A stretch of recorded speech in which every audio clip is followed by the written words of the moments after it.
All right, we have auto start turned on now. Let's find out how this works. Should work better than before. Anyway, welcome back to the Tailosive Tech YouTube channel. We are live once again, and you're in for a treat today because I'm going to be ranting. This was not a direct requested subject to cover, but there is a little bit of a segue I have planned for it. So basically, if you didn't know, we're in a bit of a tech news drought. There's not a ton of stuff going on. Everyone's running with any type of news they can possibly come up with, but sometimes I do ask what members or audience in general wants me to talk about. And Ben Feen, one of our members, said maybe something on Apple's first-party apps versus third-party apps. For example, why built-in apps like Mail and Weather and Safari are much more clean than some of the App Store alternatives.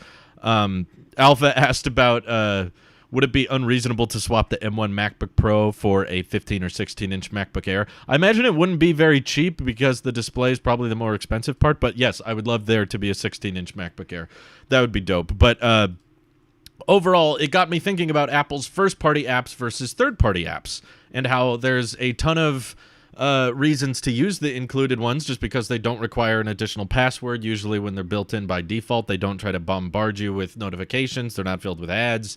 And an exception to this rule as to why I'm really excited and I really enjoy using first-party apps, and I'm fine with the default Mail app, default Stocks app, and I love the Apple Card, which I'm uploading my review of later today, 2 years later.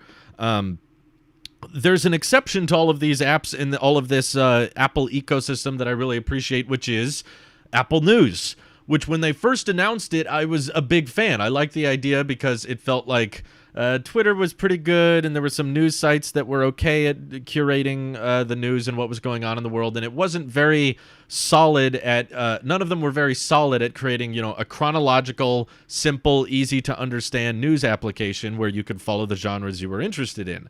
And that's what I liked about Apple News, is just how simple and easy to grasp it was. But I must say, after the introduction of Apple News Plus, I've just seen the app get worse and worse and worse over time. And the reason I kind of wanted to dive into this more was partly because all Apple Card users are being offered this perk right now, which I obviously am still an Apple Card user. But basically, you can get 3 months of Apple News Plus for free. And there have been times I've tried to get back into the Apple News app, but they've changed it from being chronological, and now it's just always going with top stories. And I even have it in settings here. I've got it on my iPad ready to make sure.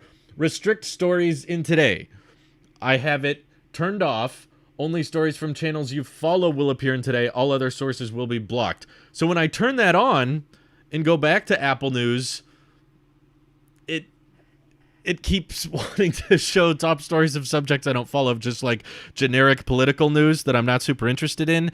And the other thing that blows my mind about Apple News Plus is that of all of these news services Apple has announced, it's actually one of the most expensive. Apple Arcade is $5 a month. Apple TV Plus is $5 a month. Apple Fitness Plus is, I believe, $7 a month if you do it annually or less or something like that. And Apple News Plus is still clocking in at $10 a month, higher than all of these other things, despite news being something that there's just so much of online, and the curation, like being able to grab all of these articles and put them into a chronological and simple and easy to manage timeline, is, I thought, what Apple News had going for it. I thought, not having all of this trending stories, these are not subjects I'm interested in. That's not subjects I'm wanting to follow. And yet this is what they throw at you. And the thing that blows my mind even further is, even if you're on Apple News Plus, as in, for example, you're spending $10 a month on news, it's just internet news. It's not that different from just looking up the news from Twitter or Google Now or whatever, Yahoo News. There's still ads. They still freaking pump this thing full of ads. Ads for other companies, also ads for Apple's own services. I was trying to scroll through it on my iPhone, and they're coming. Look how many there are. The first thing is top stories. Scroll down, there's an ad. Trending stories, weekend reads, which have nothing to do with what I subscribe for, and then another ad for the exact same company. On top of that, then it goes to For You, and there's more Apple News Plus ads even though you have Apple News Plus. They can't get rid of this is Apple News Plus. You go in there, they're like, this is just on Apple News Plus, by the way. Those articles don't go away if you're not subscribed to Apple News Plus. And Apple is every scroll, there's another ad. There's another ad on top of ads, and then they will advertise Apple TV Plus within Apple News Plus, even if you're paying for News Plus. And I'm betting, I could be wrong, but I'm betting they even will include Apple TV Plus ads, even if you're an Apple TV Plus subscriber.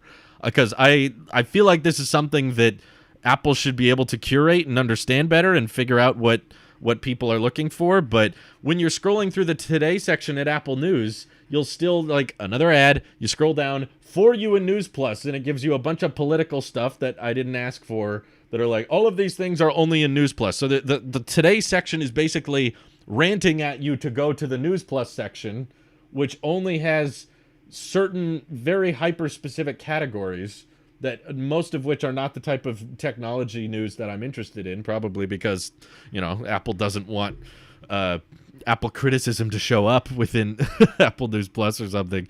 But when they first announced it, they were trying to make this big deal about animations and how the screens would move and dynamically change as you were reading the articles.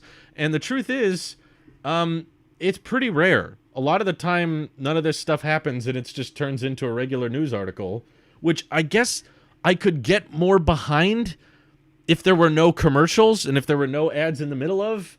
But the entire app is still bombarding you with ads anyway, and asking you to check out this other subscription or check out this other thing, which I guess just annoys me further. Apple suggesting that you follow Apple Music News so you can keep up with artists and that type of thing.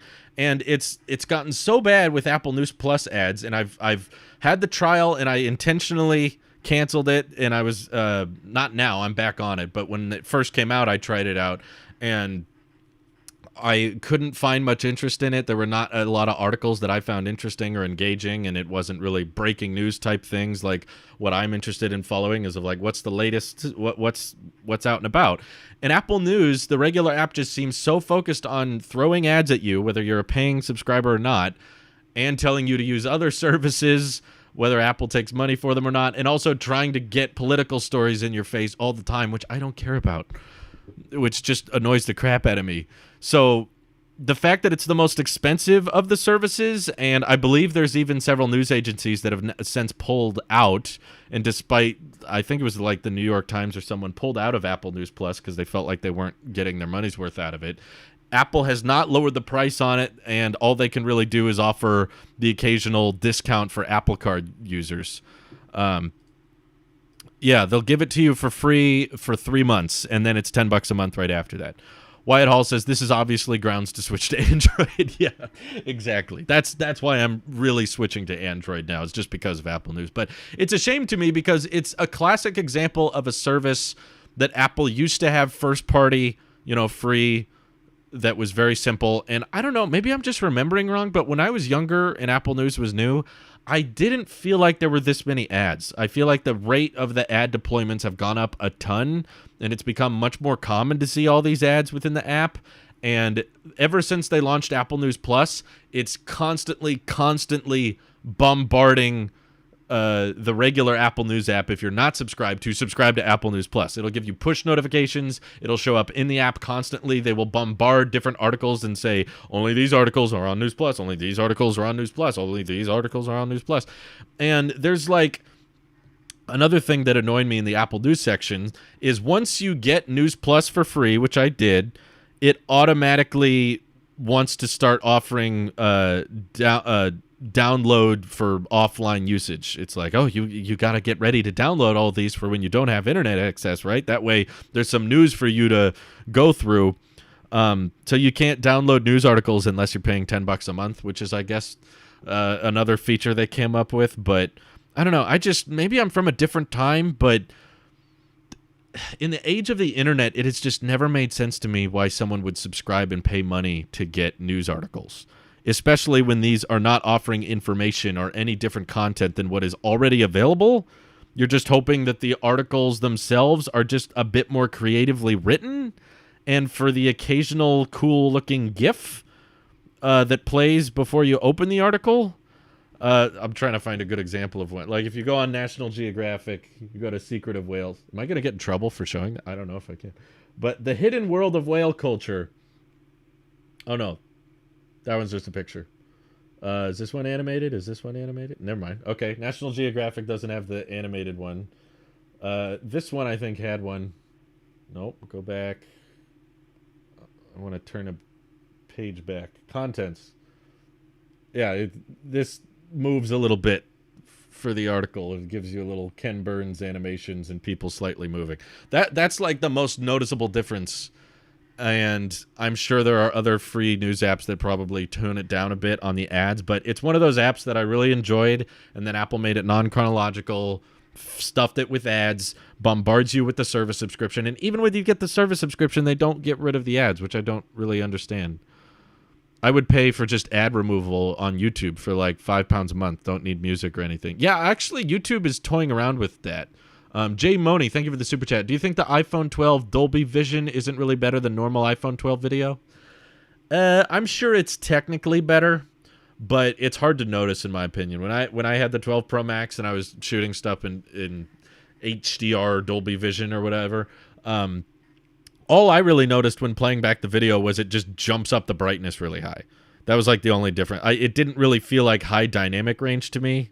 It just felt like you have to intentionally lower the brightness in certain circumstances so you can boost the brightness when the video is playing. Like I'd be in the middle of using my phone at a certain brightness, then once I open the HDR video, it would automatically dim everything that wasn't the video. And I was like, it doesn't feel super noticeable to me, and it really jumps up the file size. It's like twice the storage space if you film in HDR.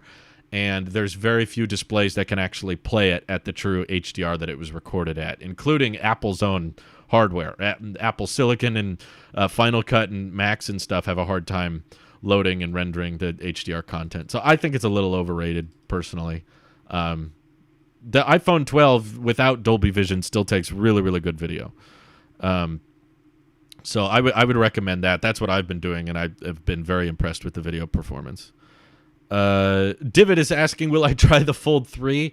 I'm still sticking on my hiatus. I don't, from what I've heard of the Galaxy Fold 3, I don't think there's going to be that much different that would change my opinion based on my last review of the Galaxy Z Fold. I reviewed Android phones for a while, and I was just kind of getting similar reactions after each one of just like, well, Drew, we know you're the Apple sheep, so you're not going to like this, or who cares what you think because you're the Apple guy. So I was like, I don't enjoy trying Android phones. I love being in my walled garden in the ecosystem. So I'm totally fine to stay in here. If that's what y'all are comfortable with me doing, I'll just stop reviewing Android phones. But I'm kind of waiting to do something more major. If I do review an Android phone again, I don't want to just try it out for 2 weeks and be like, well, anyway, back to the ecosystem. If I do review Android phones again, I want to do a longer term full-time commitment to the phone where I have it for like months and months and months. That way my perspective on it might be a little bit interesting as it changes over time. And people know that I'm buying it with my own money and I'm keeping it. It's not something I'm going to sell or trade in or return or anything like that. I'm just going to buy it with my own money and keep it. So I'd say that's a little different. Let's see. David says, yeah, the only thing that bothers me in News Plus is ads, but I love all the rest. David, I need the chat's help. Tell me why it makes so much sense. David says that's why you have to get Apple One, so you have an excuse not to use some of the services all the time. If you're getting Apple One because you would buy the other services in Apple One anyway, and News Plus is just kind of thrown in, that's different. David says the ads on my Apple News Plus are only Apple ads, though. I don't care. That's still ads to me. That still counts. It's like, this is not news. This is like a non-article that's not about journalism that's trying to get you to subscribe and sell to something else. To me, that still counts as an ad. Hamza, thank you for someone sent a super sticker. I don't know if that's ever happened before. Thank you. Keep it up. Hamza is also a member. He says, hey, do you think Apple should have news broadcasts for News Plus, like an Apple version of CNN? That would certainly make it better because in its current form, I feel like it does not justify the cost at all. Maybe with the exception of like if you're subscribed to Apple One, you get it included anyway. So it's basically net nothing. Even then, though, I would be hesitant because I would rather subscribe to the other services annually and save you more money that way. It's cheaper. Chris Norton says he likes iPhones. Me too, bud. Me too. Wish they had USB-C, though. Still want Face ID on M1X Mac Pro. I do, too, but I don't think it's going to happen. Stefan says I only have it in the bundle. Yeah. I want to know someone that isn't getting Apple News just because of Apple One. I would love to see the take rate there. I want to see the overlap ratio of, like, how many people are using Apple News Plus just because it's included in their Apple One. I want to know how many people are getting Apple News Plus, and that's it. Is this like the most Apple sheep service out there that, like, you have to be in a certain mindset of, I use all of Apple services, I use all of Apple products in order to consider that worth my time? Mason says, I don't see why anyone would pay for that. ESPN is doing the same thing with ESPN Plus only articles. So dumb.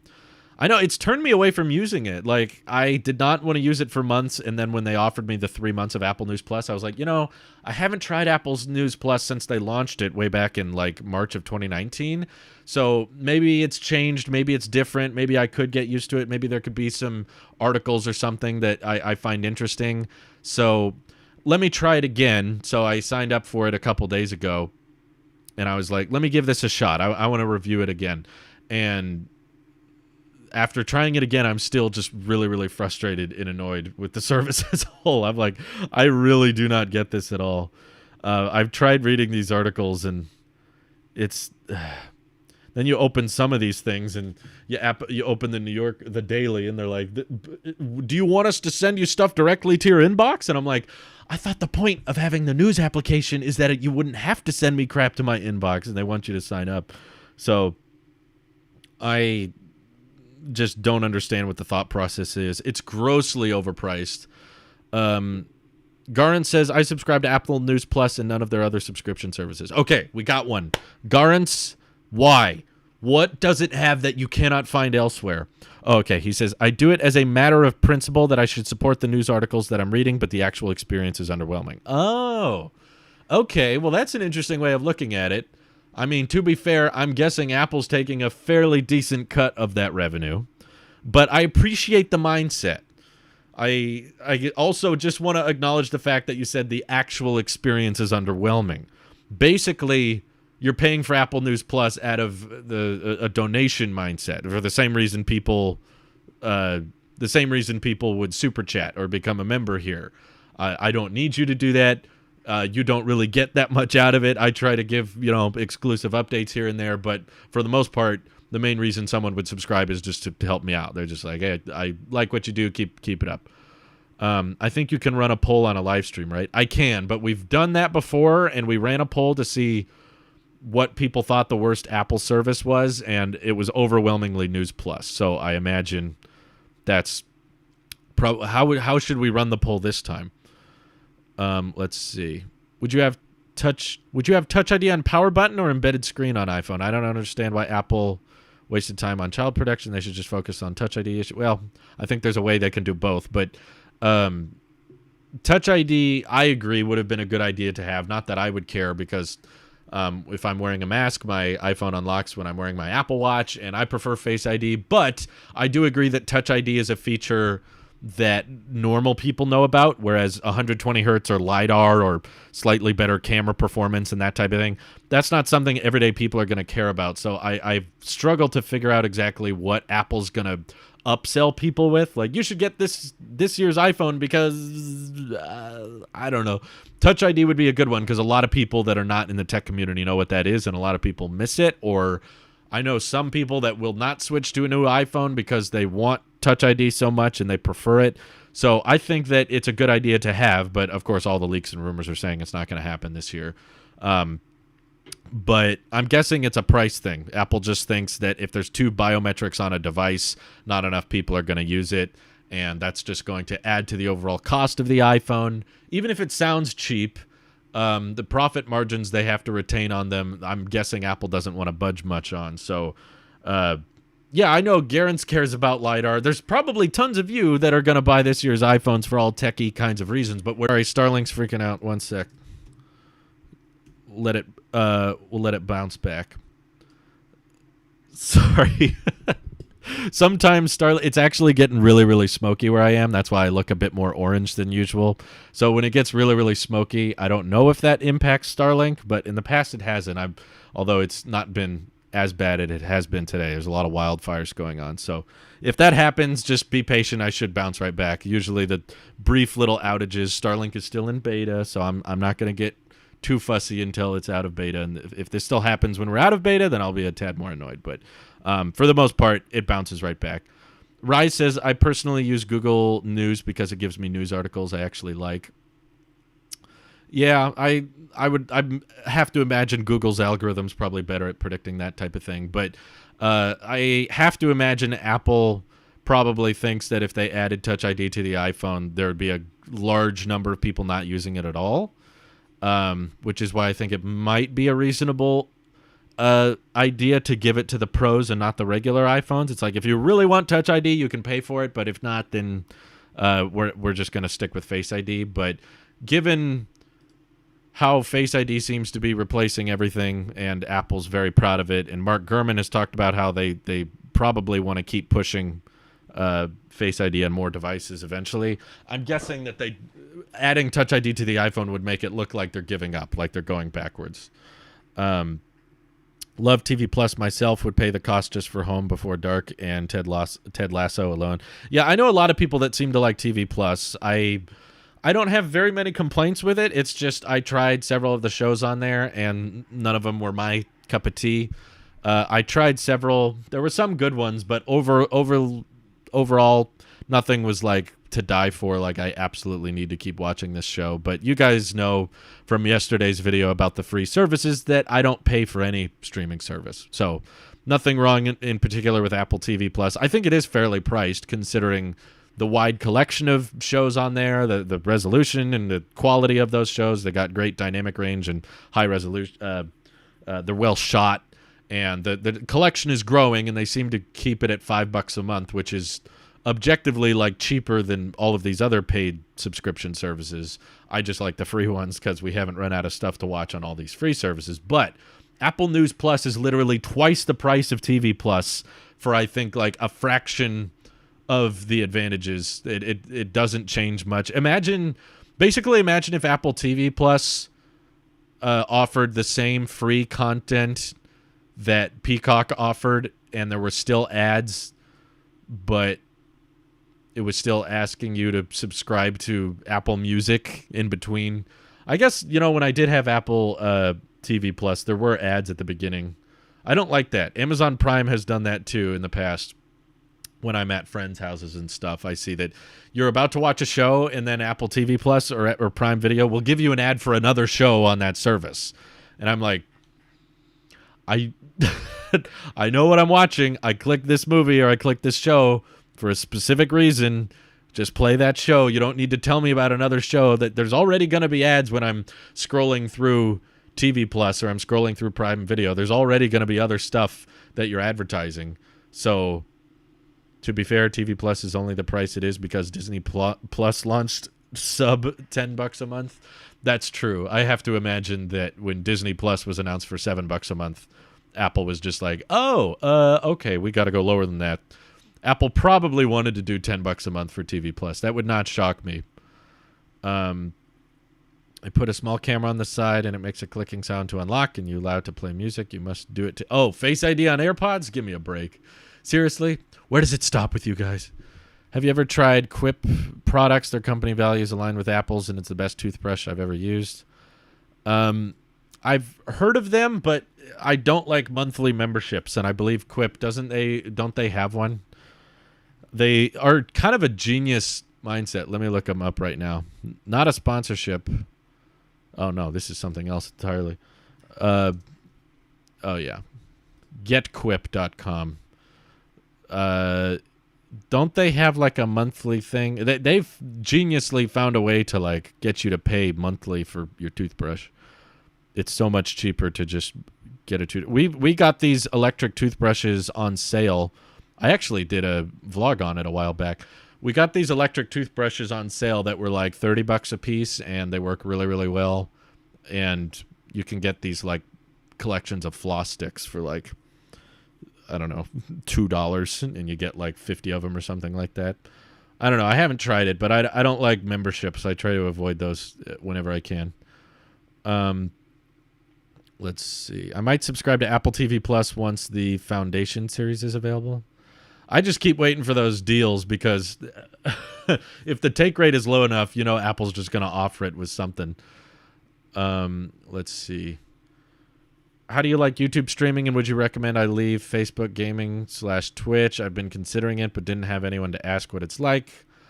I've enjoyed it so far. I mean, my primary audience is on YouTube, which is why it probably made more sense for us to stream on YouTube than Twitch. And that's what most people that watched me know me from is YouTube. And that's what my audience, when we voted on exactly where does everybody want me to stream, everyone chose the main tech channel. So if that's not your situation, it might be different. I still think that Twitch and maybe even, I don't know, I just don't like Facebook. Get off Facebook gaming if you can. But I don't know enough about it. I would just say Twitch is better if you plan on doing longer term live streams. I think the 1 hour every other day streaming that I do that's mostly Q&A and just interacting with the chat is probably better for YouTube. But if you're doing more gaming stuff and you're live for several hours a day or 10, 15 hours a week, that's probably where Twitch is going to be a bit stronger. I still love a lot of things about Twitch, but I just felt like for the type of live streaming I did, and also for the savings of tax, because Twitch is not my primary income. It never was my primary income. YouTube was. It just made more simplicity's sake to stick on YouTube. But Alvin Brock says Apple News includes subs to several newspapers and dozens of magazines. Well, yeah, I know what Apple News Plus is. I'm just saying it's kind of dumb because there's still a ton of ads in there, and it's destroyed the regular free Apple News app, because now the free Apple News version is just absolutely stuffed with ads for Apple News Plus and regular ads. And it used to be chronological and just kind of show you the subjects you're interested in, and now they force trending news and they force political news on you to the point that it's become almost a pointless app for me now. And most of the News Plus subscription magazines are not very good, in my opinion. Like, they're not that different from just reading the news anyway. They don't really have that much exclusive information, and they said that there would be these like dynamic animated backgrounds and that kind of thing, and I'm just scrolling through it, and it's all pretty much just static photos and giant, walls of text that you just have to sit through, and it's not as dynamic and as interactive as they claimed it would be, because I don't blame them. Like the journalists of these different magazines and stuff, I feel like they're struggling to stay relevant considering news is so free and accessible these days. Like, why bother paying for it when you can get it all for free? Let's see. People kept telling me to leave Facebook, so I might switch to Twitter. Well, if it's going well for you, I guess you do you. But Apple News Plus was pretty woke. They were trying to save all of the news agencies, but I think what it's resulted in is just a very dead service. I think it just costs way too much. I've seen cool animated background articles, all of which were for articles that I didn't care about. Yeah, that's how I feel too. Every once in a while they get a slightly animated article, but it's definitely like not worth $10 a month. That's for sure. I try my best to scroll through the contents, but it's mainly just static imagery, and there's still ads, and they still ask you to sign up for their, monthly newsletter. Let's see. Apple could probably make a decent social media. I agree. I think it's difficult. It's not easy for any big company to start their own social media. Lots of companies have tried it, but most of the time the most popular social media is accidents. It's usually startups that suddenly get a bunch of people using them, and then they grow big. And you can have big companies buy out other social media, but when a big company just comes up with their own and tries to get a bunch of people to get on it, it usually doesn't go well. Apple knows this pretty well because Apple iTunes Ping was an attempt, and then Apple Music Connect was an attempt. It's like, yeah, they tried again. I honestly think the issue with Apple's attempts at social media is they keep trying to piggyback it off of something else. And I think their mindset is that helps them. they think iTunes Ping or Apple Music Connect will have a better chance of success if they force it into iTunes or if they force it into Apple Music, when the truth is people don't want to use social media within their music apps, and there would probably be a better chance if they gave it a standalone app, a separate platform that wasn't trying to be integrated into iMessage or integrated into FaceTime and that type of thing, but actually just make, a Twitter or a YouTube or a mesh of everything into one platform that you use your Apple ID through, but it's still, you can have public accounts versus private accounts, and you can post pictures and videos of high resolution and that kind of thing. So that's what I would like to see them try, but I think they're just too afraid from all of the failed attempts they've had in the past that they don't want to try it. Apple News Plus seemed to consist of mostly magazine subscriptions. Yeah, but people aren't doing those anymore. There's a reason magazine subscriptions are not as common as they used to be. It's because the internet exists, and Apple News Plus maybe would have had a shot if it could get rid of ads and provide a bit more than just generic articles that are already, mostly available on the internet for free. That's what most people do. And also, just why is it $10? I don't understand compared to all of their other services and all of the exclusive ad-free content those offer. Why is News Plus so expensive compared to all their other tiers? Gecko says, you still hate the white bezels? Oh, yeah, every day. It's the first thought I have in the morning. Every day I wake up, I'm just like, bezels. Dang it. Mohammed says, I just got the physical Apple card, and everywhere I go, people think I'm some rich guy with a fancy card. Well, that's the reason we do it. That's why you get the Apple card mainly, just for that nice, good old, so satisfying. Let's see. People think I'm a poser when I pull out my Apple card. I still see people that don't know how to use it. They're like, well, the mag strip is not where most credit cards have them. It's like technically upside down. Compared, so they look at it and they're like, I don't know, okay. And people are like, whoa, it's so heavy. Like, you think that's heavy? You should feel the platinum Amex card. I personally only care about tech news, and I already get those from countless tech channels that cover them, such as You, Prosser, and iUpdate, etc. I think I'm similar. I don't really care much about political realm, and I don't care much about like trending news, which is what Apple News has become. It's just so curated for politics and things that I did not follow, and I've tried to plug in all of the subjects I do want to follow, and yet now when I scroll through Apple News, like I don't see any of the subjects I originally signed up for showing up anymore. It's just a bunch of random trendy stuff and ads and telling you to subscribe to Apple News Plus. It's just crazy how bad it's got. And most of the once I scroll down eventually to the news articles that I'm interested in, it's a bunch of stuff that I've already seen because it's not new. It's just like day-old news articles and that kind of stuff. Jackson Tucker, thank you for the super chat. I'm a Linux and Android user. However, I really enjoy your opinion on things you talk about. It's always fun hearing what you have to say. Oh, thank you, Jackson. I think that's healthy.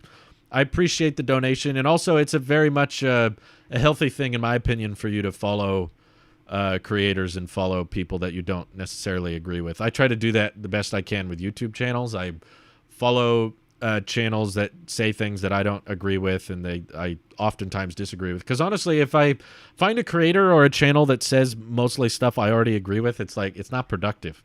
I'm just going to watch you and think, yeah, I agree. Yeah, I agree. It's not interesting. You want to find people that kind of challenge your belief system so that you can kind of figure out why you believe why you do when presenting those arguments and that kind of thing. Let's see. Drew, I would subscribe to Apple News Plus for one organization because thanks to freeloaders and ad block, the New York Times has gone paywalled and can only read one article till I have to pay. Well, that's the thing. Didn't New York Times leave Apple News Plus? That's what kind of made me laugh. It's like they decided it's not worth it. So I don't think New York Times is, unless I'm wrong. Am I incorrect? Did they come back? They have Los Angeles Times, Wall Street Journal, Global Mail, Kansas City, San Antonio, San Francisco. Yeah, I do not see the New York Times. I think they left. So if that was the one, thanks to freeloaders and ad block. Yeah, I don't think Apple News Plus was helping them very much, to be honest. I didn't change their mind. I think all political news, even outside of Apple News, is meant more to inflame people's emotions instead of providing information. Oh, very, very well said. Yes, I completely agree. The political news sphere is just trying its best to tick off as many people as possible. And that's part of the reason I'm a big fan of tech news in following the latest and greatest in technologies, because I kind of like good news. Sometimes you can't be positive all the time. Sometimes tech companies do things that don't make sense, and sometimes there are designs that get unveiled that I don't like and I get frustrated by. So there's certainly it's impossible for me to act like I can just always say good things constantly. There's going to be decisions Apple makes and decisions Google and Samsung make that I hate and I rant about. Ranting will happen, just like Apple News Plus still sucks. But for the most part, in the general trend of things, the main reason I'm interested in technology is because it's about like how much better products are getting. Tech products are going to get better cameras, better battery lives, better displays, and they get more features and more practical and more seamless, and they get integrated in our lives so well. And we're all just talking about which companies are going to make the better products overall, which company is going to make the more interesting product that we all really win at the end of the day. Whereas politics, I feel like, is almost the exact opposite. It is basically always trying to figure out what's the worst news we can come up with, what's the most terrible news we can think of. Like my grandma is old-fashioned, and she still watches, cable live TV and that type of thing. And every time we go to check on her at her house, there's always this live TV news playing, and it's pretty much always bad. It's just like bad news after bad news after bad news, and tragedy after tragedy after tragedy. It's like if it bleeds, it leads, right? That's just what they're curated for. So that's why I don't care for it, and why I have lost a lot of interest in Apple News as a whole, is because it's just turned into a competition to see who can we tick off the most. Divot says, do you invest in crypto? Would love to hear your take. Not really. I have a little bit, but nothing I'm afraid to lose of. It's so new, and it comes across, I don't think it is a pyramid scheme, but a lot of the time cryptocurrencies, whenever you tell people about them, they come across as pyramid schemes of like, this is the future and it's going to be worth a ton and you need to buy it right now and get in on it as soon as you can because it's going to be worth way more in the future. And I just don't believe in the get rich quick thing that I think a lot of crypto people push on everyone. And I think it's very volatile, and while it's decentralized, there's a very few amount of people that influence the price of it quite greatly.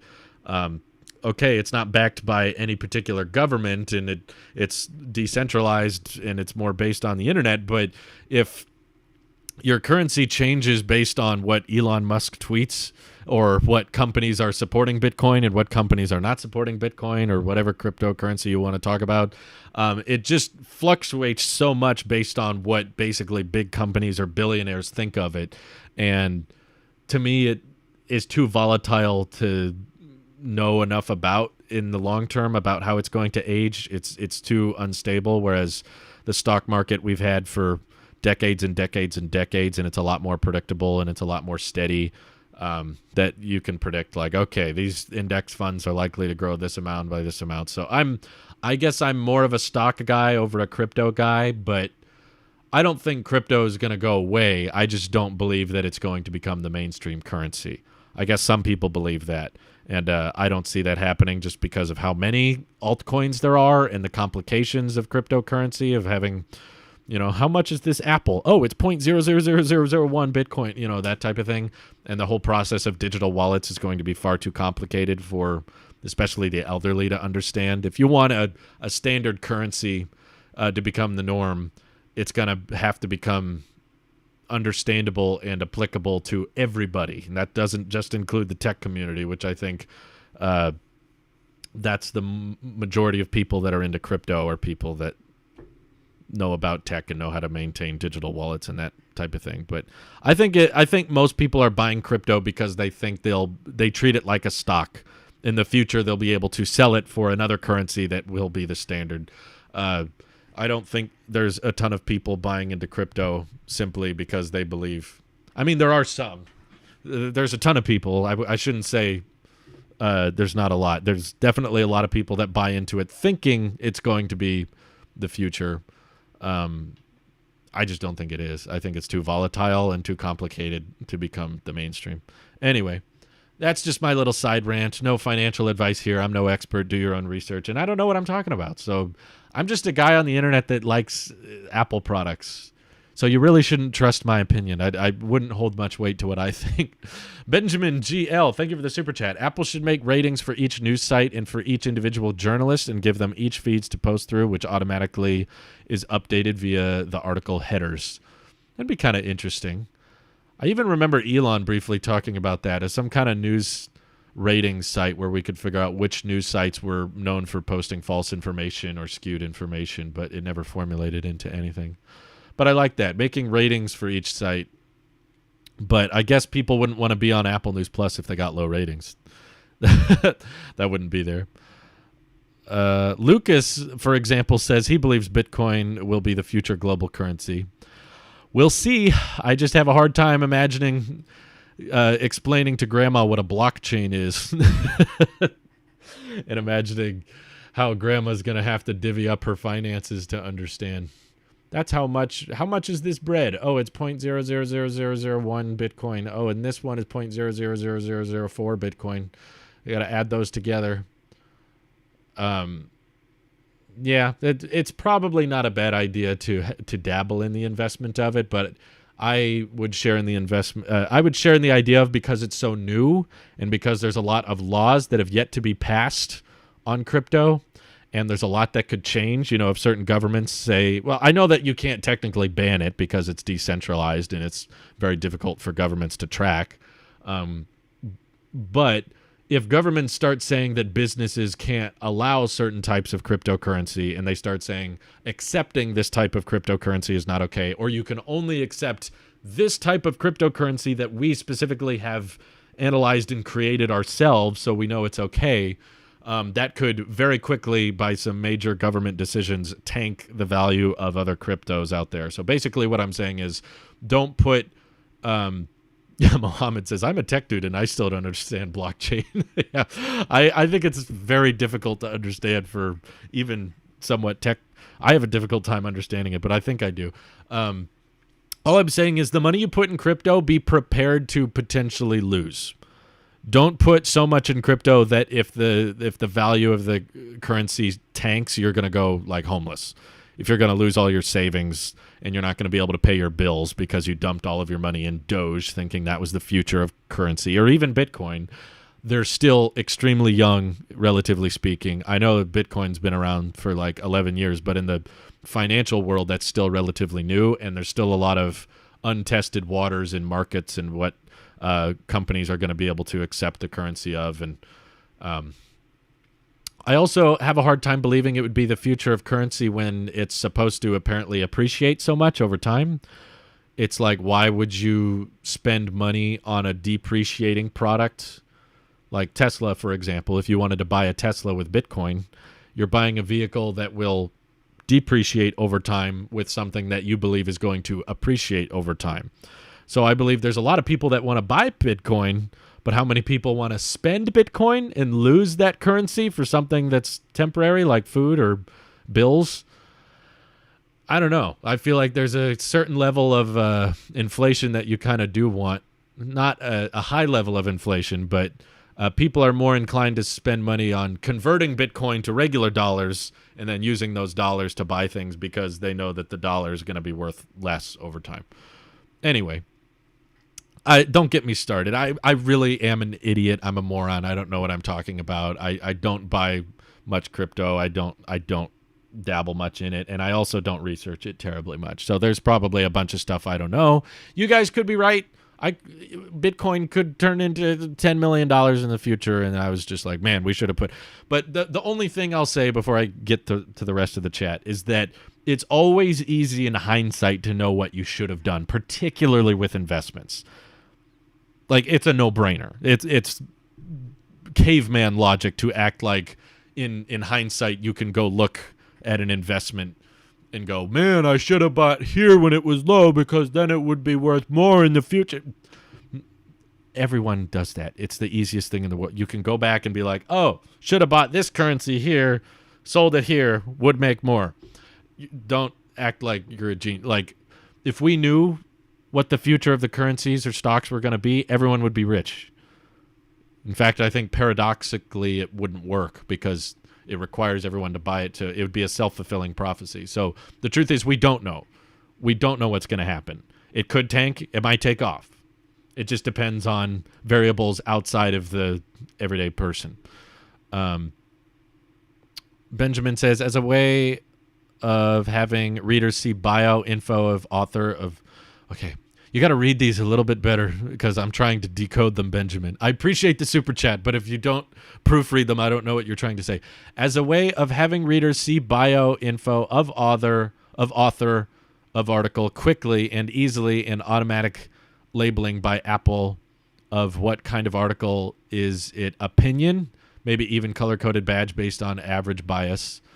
Okay, I think I know what you're saying. Like if it's more of an opinionated case, you want to disclose that to the reader instead of treating it as fact. But I genuinely don't think that's the main issue with news.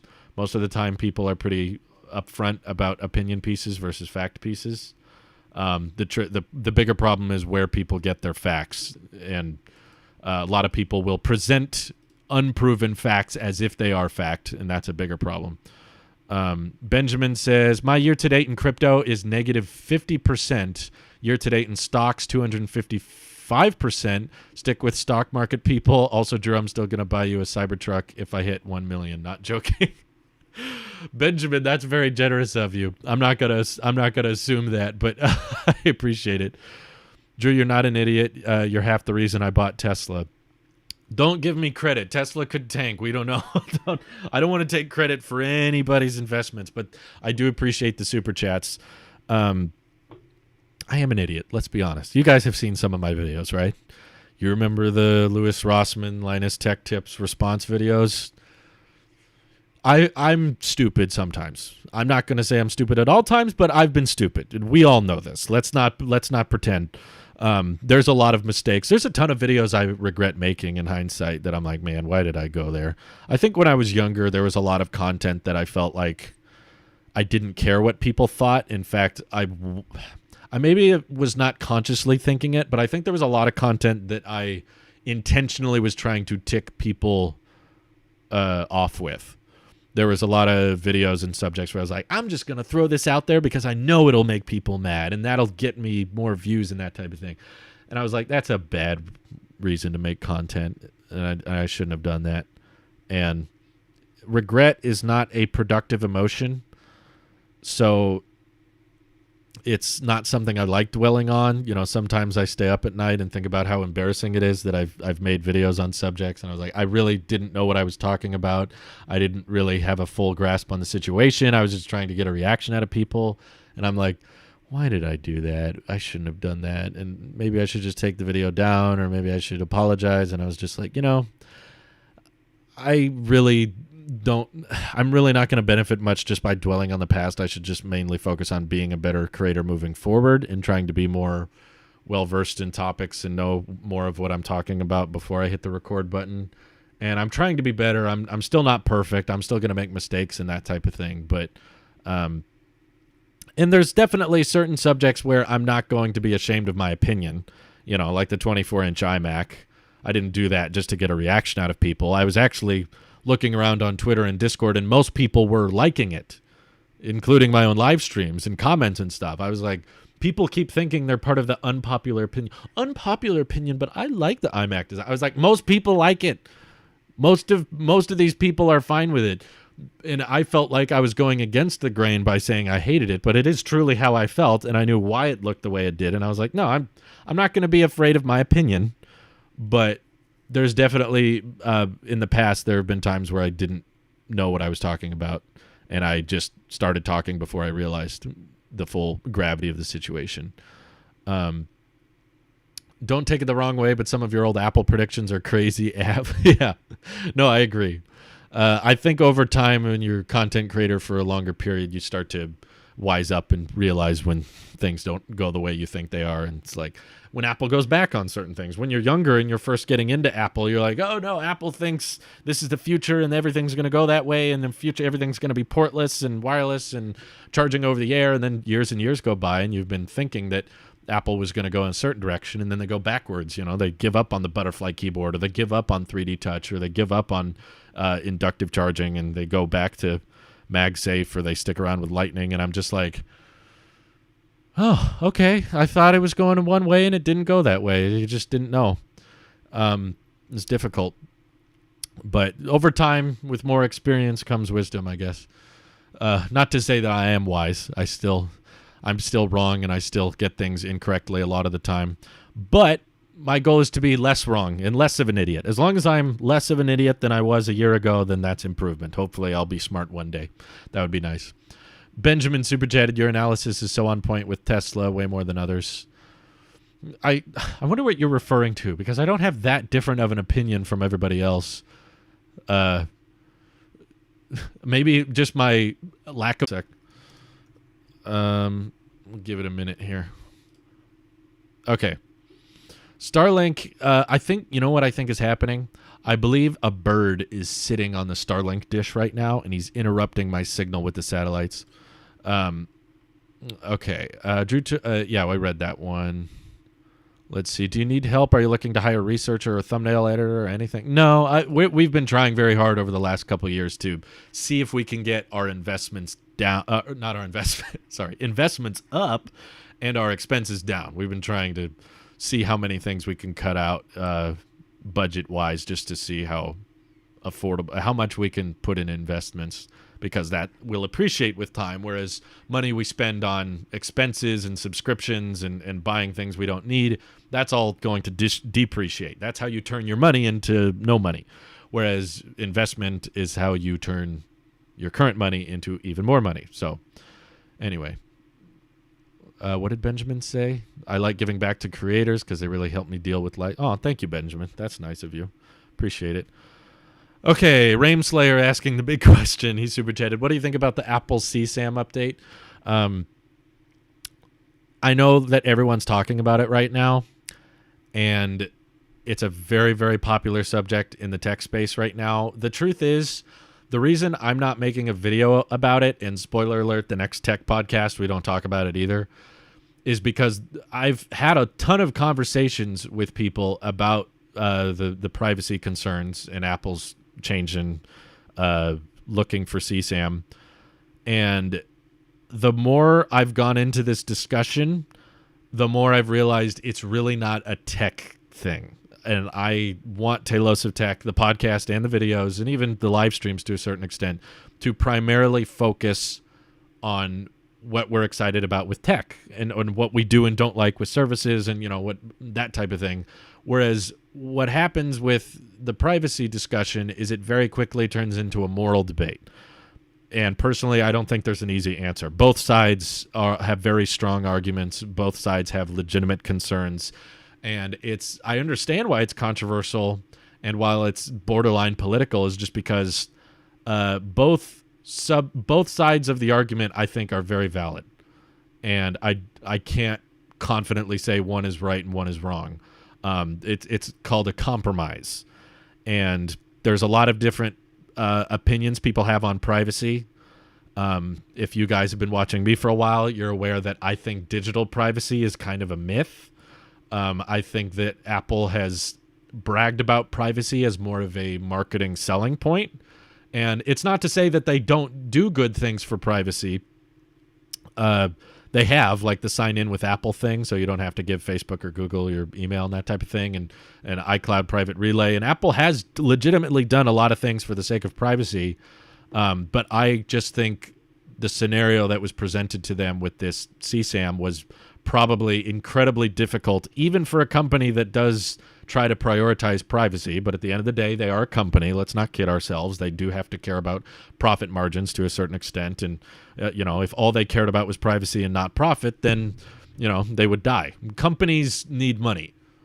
Apple's not a person. It's not an individual. It's not a soul. Apple is not an idea. It's a business. And businesses need money to breathe. It's like saying all you guys care about is air. It's the same thing as saying all companies care about is money. It's like all you're doing is breathing all day.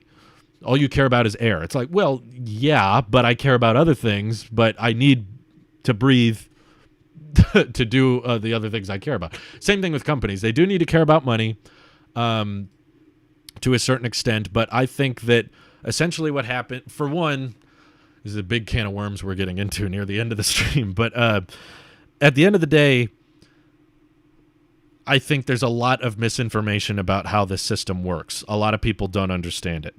On news articles and on blogs and comments and stuff, I've been reading a lot of what people are concerned about, and I have clearly seen a ton of people not understand the system, which does bother me. So I'm not saying this saying Apple did completely the right thing, 100%, no questions asked. I'm just saying people should understand that it is a matching software. It is not an AI machine learning software. The preventing children from receiving sensitive pictures thing, that's more of an algorithm, but it's not something that a human is looking at. It's an auto detection feature that is done by a computer on the device, and it just sends up a splash screen. It doesn't mean Apple's already scanning pictures to a certain extent. They're already looking at your, not a human, but the software and the algorithm in your phone is grouping together pictures of cats, pictures of food, pictures of cars. So when you go into photos and look up cars, it brings up those pictures. It's a very similar type of algorithm. It's just instead of using for your convenience, it's now being used for protection. But that feature doesn't use people. The matching of Csam content is not looking for similar pictures and videos to what's already on file that this nonprofit organization has documented of sensitive images. It's looking for exact replicas, and it's being done through hashes, not actual images. So basically, digital videos, digital pictures are really just giant lines of code and numbers and letters. And the system is scanning those numbers and letters that are known to be of illegal material and checking to see on device if that exact match exists. Not a similar one. There was a bunch of people who are like, what if my parents or grandparents are taking pictures of their nieces and nephews and they're young? Is that going to get flagged? No. It's looking for exact replicas of what's already been known and documented. This is also not a new thing. I think a lot of people don't understand that. Google Photos, Amazon Web Services, and Facebook, and all these other photo companies have been doing this for years. Apple's by far not the first company to ever do this. And a human is not manually looking through your pictures. The reason that the false negatives are so rare, they're saying it's 1 in a trillion to get an automatic flag that's incorrect, is because it has to be an exact replica image of what's already been documented, which is not easy. It's very, very difficult for you to just, whoops, accidentally, this looks exactly like this illegal material. I don't think that's very common, and I don't think that's going to happen very regularly. And I understand the concern on the other side that this system could be abused by governments or whatnot. Like Scott's saying, the problem is we have no idea what they're matching to. There's a guarantee a government won't force them to match to memes or statements that oppose the current administration. In its current state, it's not accessible by the government. The organization might get government funding, but it's an organization that's trying to protect children, so I'm okay with it getting government funding. But you can see what I mean very quickly. This is not a tech subject. But my point is, this gets into another can of worms, is from the conversations that I've had with people that have worked in government security, and people that have, I have family members and friends that have worked inside, governments and security clearances where they can't talk about certain things, and know about what type of access the government can get into. There's not much digital privacy in today's world. I know that Apple likes to brag about it, and I love that we all, and I get that a lot of us like to pretend we have digital privacy because we use certain apps or we download certain things, but basically what I'm trying to say is it's kind of a lost cause. It's an honorable one. I'm not shaming anyone for advocating for privacy, but the government has a ton of money and a ton of time, and they hire and train some of the most advanced hackers in the world, and they can get in if they want to get in. Apple can brag about privacy all they want, but they don't control. They don't have complete control over everything. Whereas the government has a ton of time and money to get into stuff.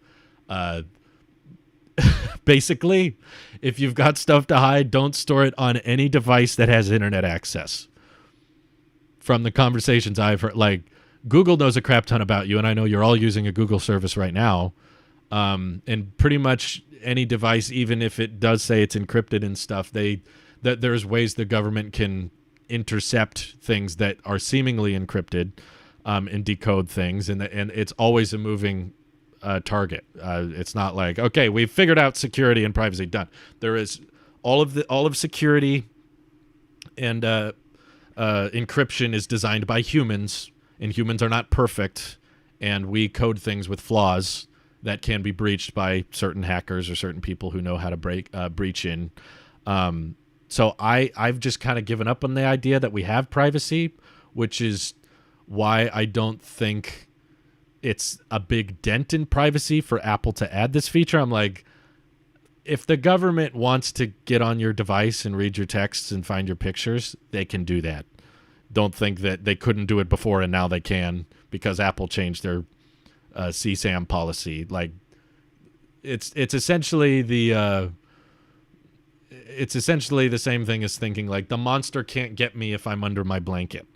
It's like it mentally, people do that. They if they hear something or they get scared when they're trying to sleep at night, they hear a noise, they get under the blanket, or they get, you don't like having your foot hanging out the bottom of the blanket. You want everything to be covered up. Does the blanket protect you? Is that blanket going to stop a criminal or a monster? No. But it's a mental thing of just like, I want a barrier there, and that's about the equivalent of Apple's privacy measures. Is it like it puts a bit of a barrier in between the government, but there are hackers, there are ways to get into pretty much anything with an internet connection. And I don't think there's a big difference between what Apple's done now versus what the government could do months ago. And also, other cloud services have been doing this for years. So it's kind of a lost cause in my mind, and I do hope that it's able to help potential children endangerment from happening in the first place. I that hits kind of close home to me for personal reasons I won't get into, but it's just something that I really, really think is I don't know. It's just scary to imagine, like, what's the alternative here? Like, Apple was presented with software. If you were presented with software that other people in the industry have used, and they were like, we can with extreme accuracy find criminals with this software, and without having to breach privacy, should we use it? That's a tough question.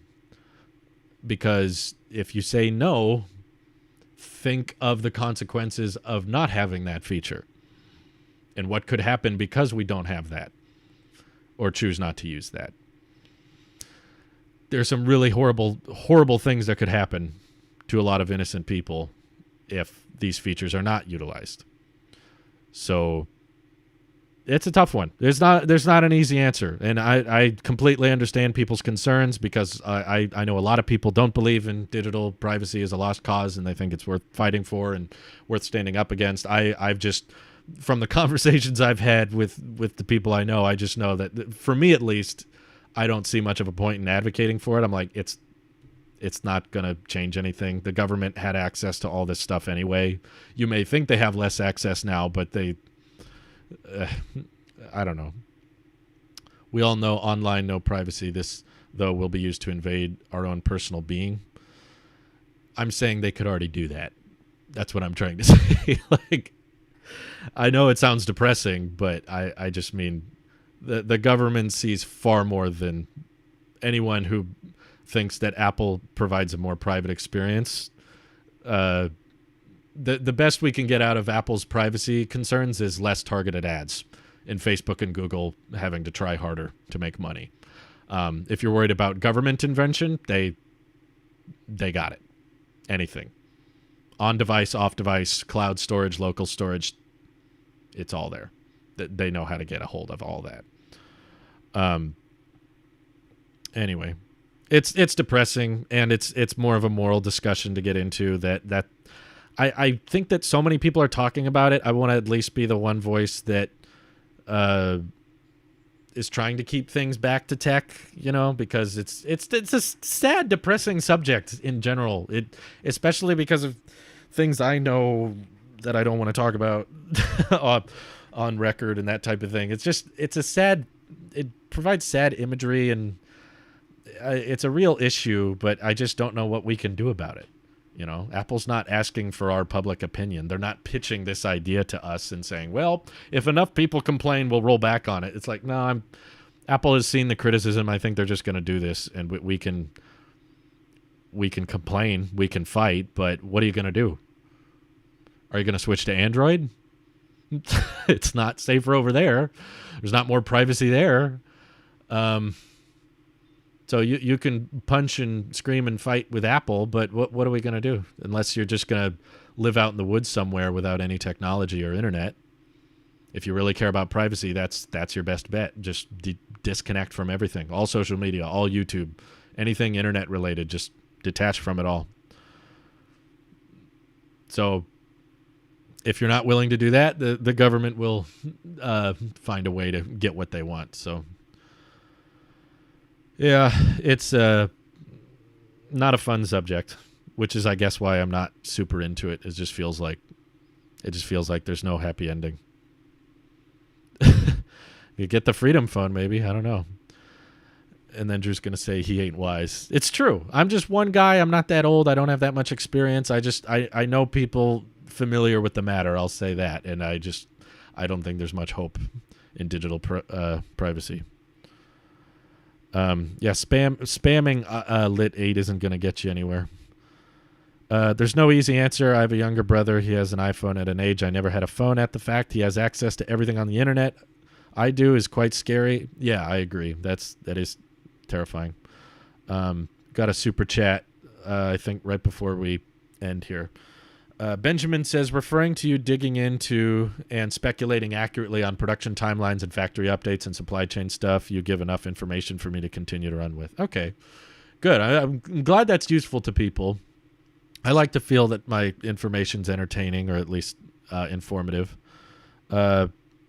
Haken says, I thought we were getting a podcast today. Yeah, I did too. I sent all my footage to Nick, but he's obviously very busy with covering Starbase stuff, so I don't... I bet the podcast is uploaded. He might have just not published it yet. I'll double check real quick, just out of curiosity. I have access to the podcast channel here, so let me see what I can do. Manage videos. Okay, no, it hasn't uploaded yet. Well, he's in a place where it's very hard to get internet, so normally it would upload today, but he's probably got something going on. He's probably hanging out with Elon Musk discussing Starship or something like that. But I don't do anything illegal, but it feels weird and I get paranoid. I'm sorry, Haken. I know most people don't have anything to... just because you don't have anything to hide doesn't mean you should be afraid of people looking into your stuff. I just mean... I don't mean the bearer of bad news, but there's not a lot we can do compared to hackers and that type of thing. Like, it's kind of a lost cause in my mind. But if you disagree and you have evidence or you've talked to people that, I just have a hard time believing the government with all of their power and all of their money and all of their hackers and all of these software engineers are trying to hack into an iPhone, and then they go, dang it, he uses iCloud photos instead of Google Photos. We can't get in. It's like, they can get in. Do you guys remember? I mean, we always talk about the San Bernardino shooter case, right? That's evidence is always stacked up because the FBI wanted a back door into the iPhone, and they were asking Apple to help them, and Apple said no. So everyone was like, ooh, FBI can't hack into the phone, but Apple wants to. Do you know how that story ended? FBI used a third party, and they hacked in anyway. A lot of people forget that part. So Apple was honorable to fight for the case and fight for the cause of privacy and not providing a backdoor that the government could abuse. They were like, no, we're not going to allow that. But then FBI got what they wanted anyway. They got into it. There's third-party hacking groups out there that the government is willing to pay a lot of money for, and that they'll get in. So my VPN is useless, right? I would say it's kind of like the blanket. It makes it a little harder, but it's not foolproof. Nothing is unhackable. Let me just put it that way. And the government has access to probably the best hackers. The story ended by Apple patching that breach. Yeah, and then it's a moving target. FBI got in. FBI got in another way because they can always try something else afterwards. Ever heard of the gray box, the gray key, the brute force unlock? FBI got in anyway. Apple would have just made it faster and easier. Yeah, they were trying to save money. They were trying to see if Apple could make it easier. But at the end of the day, that story as a whole, I think, should simplify this whole government security thing. Is like Apple can make it harder, but they can't make it impossible. Pencil and paper is unhackable. There you go. Will no-port iPhone help with preventing FBI from getting data? Help, yes. Will it make it impossible? I don't think so. There will still likely be a way to do it. I definitely don't get why Apple wouldn't. You lose your privacy when you take a human life, in my opinion. Yeah, it's not an easy discussion, but either way, I do appreciate the super chats today. You guys have been incredibly general, by the way. You know, I was a little nervous of switching to YouTube streaming away from Twitch, and that it would tick off a bunch of people. But just like the turnout ratio, the number of people that have showed up, and the super chats and all the new members we've got has just been fantastic. And I'm just extremely blessed. I feel very grateful to have this job, and I hope that there can be more positive news to look forward to in the future. I look forward to iPhone season and Mac season and all the stuff that is supposed to make our lives better and the ecosystem stronger. And I like technology. I want to get back to talking more about that, I guess. And we're talking about the Apple Card in today's tech video, which will be uploaded in a couple hours. So thank you. Thank you all, seriously, from the bottom of my heart for letting this be my full-time job and letting me make a living at this. I've very much enjoyed streaming on YouTube thus far, and you guys have kind of reaffirmed that this is a good direction for the channel to go in. And obviously, I'm willing to change. If enough people complain, I might switch again. But so far, not that many people are complaining, and I enjoy it. I enjoy the conversations, and I enjoy seeing your guys' interactions. So thank you all for also for people like Jackson earlier, for people who don't agree with everything I say. I'm sure there's a ton of you today that don't agree with what I said today about privacy and that type of thing, or Apple News Plus. And I encourage that. It's good to disagree with each other so we can understand each other better. And I'm for the conversation. I'm for the dialogue. I'm not for everybody must agree with me. So you guys are awesome. I appreciate you all. And I'm going to try to see if we can get back to tech news this weekend. I'm going to take the next couple days off, and I'll be back on Tuesday. And I'll miss you all, but I'll see you shortly. Probably be live on Tuesday as well. So thank you all. Have a great day. Bye-bye.